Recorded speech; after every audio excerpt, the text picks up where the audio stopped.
आणि आता बातमी आहे सांगलीतून। आली रे आली भूताची आई, तडकत ताई आली। अंगणावर काळी साडी आणि हातात सूप घेऊन तडकड ताई। सांगलीमध्ये 250 वर्षांची ही परंपरा आहे।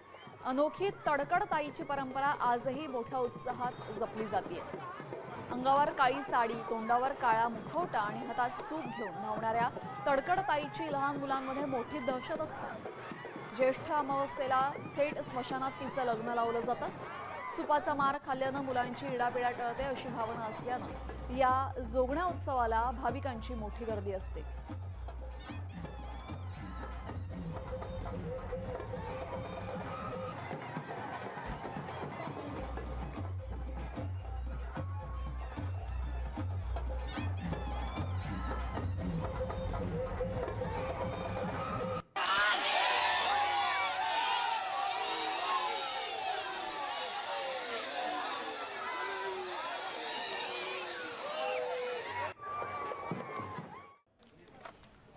साम टीव्ही मला बघायला आवडतो, कारण त्यावर दाखवल्या जाणाऱ्या बातम्या रिलेट करतात।